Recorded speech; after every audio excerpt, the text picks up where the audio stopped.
আয়াতের আমল করতে পারলে যে আপনার উপরে জাদু করেছে তার জাদু তার উপরেই চলে যাবে। অনেক সময় আমাদেরকে ব্ল্যাক ম্যাজিক করা হয়, জাদুটোনা করা হয়, আমরা অসুস্থ হয়ে যাই, বিবাহ বন্ধ হয়ে যায়, সন্তান কথা শুনে না, স্বামী স্ত্রীর ভিতরে ঝগড়া লাগিয়ে দেয়। এই যে ব্ল্যাক ম্যাজিক, জাদুটোনা যে করবে তার উপরে ঘুরিয়ে দেওয়ার চমৎকার একটি আমল রয়েছে।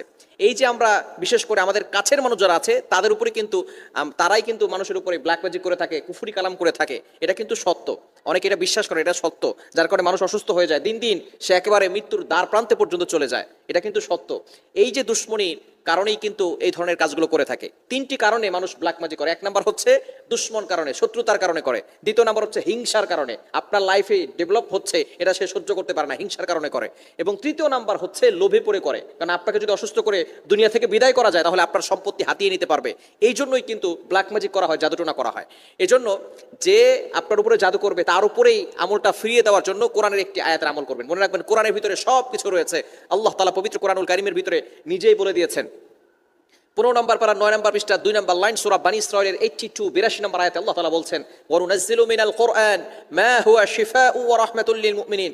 আল্লাহ তাআলা এই মুমিনদেরকে কোরআনের ভিতরে শিফা দিয়েছে, কোরআনের ভিতরে রহমত রয়েছে, শিফা রয়েছে।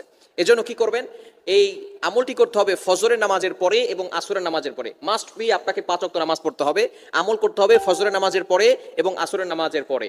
এবং অবশ্যই আল্লাহ তাআলার প্রতি পরিপূর্ণ ইয়াকিন থাকতে হবে, বিশ্বাস থাকতে হবে। আল্লাহ তাআলার কোরআনের একটি আয়াতটি হচ্ছে 21 নম্বর পারার 20 নম্বর পৃষ্ঠার 4-5 নম্বর লাইন সূরাতুল আহজাবের 25 নম্বর আয়াত, ওয়ারাদ্দাল্লাহুল লাযীনা কাফারু বিগাইযিহিম লাম ইয়ানালু খায়রা ওয়া কাফাল্লাহুল মুমিনিনাল কিতাল ওয়া কানাল্লাহু কাবিয়্যান আজিজা। সূরাতুল আহজাবের কত নম্বর আয়াত? 25 নম্বর আয়াত। এই আয়াতটি দরকার মুখস্থ করে নেবেন, যেহেতু 14 দিন আপনাকে টানা আমল করতে হবে। আয়াতটি 21 নম্বর পারার 20 নম্বর পৃষ্ঠার 4-5 নম্বর লাইন সূরাতুল আহজাবের 25 নম্বর আয়াত। এটা ওয়ারাদ্দাল্লাহুল লাযীনা কাফারু বিগাইযিহিম লাম ইয়ানালু খায়রা ওয়া কাফাল্লাহুল মুমিনিনাল কিতাল। আমলটি কিভাবে করবেন আমি আপনাকে বলে দিচ্ছি। ফজরের নামাজের পরে এবং আসরের নামাজের পরে প্রতিদিন 2 বারে আমলটি করতে হবে। টানা 14 দিন আমলটি করবেন। ফজরের নামাজের পরে আপনি বসবেন, বসে আয়াতুল কুরসি একবার পড়বেন, পড়ে এরপরে আপনি আউযু বিল্লাহি মিনাশ শাইতানির রাজিম একবার পড়বেন। এরপরে আপনি এই আয়াতটি পড়বেন, ওয়ারাদ্দাল্লাহুল লাযীনা কাফারু বিগাইযিহিম লাম ইয়ানালু খায়রা ওয়া কাফাল্লাহুল মুমিনিনাল কিতাল ওয়া কানাল্লাহু কাবিয়্যান আজিজা। এই আয়াতটি পড়ে আপনি বুকে ফু দিবেন, এরপরে হাতে ফু দিবেন, এরপরে পুরো শরীরটাকে আপনি মাসাজ করে দিবেন। এভাবে আপনার যতটুকু হাত যায় মাসাজ করে দিবেন ইনশাআল্লাহ। তাহলে এভাবে 11 বার পড়বেন। কয়বার? 11 বার। এই আয়াতটি 11 বার আমল করবেন।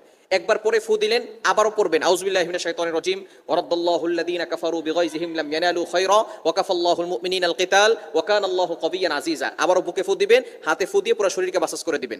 আবারও আপনি আউযু বিল্লাহি মিনাশ শাইতানির রাজিম একবার পড়বেন, এরপরে আয়াতটি একবার পড়বেন, আবারও শরীরে ফু দিবেন, আপনার বুকে ফু দিবেন এবং হাতে ফু দিয়ে পুরো শরীরকে মাসাজ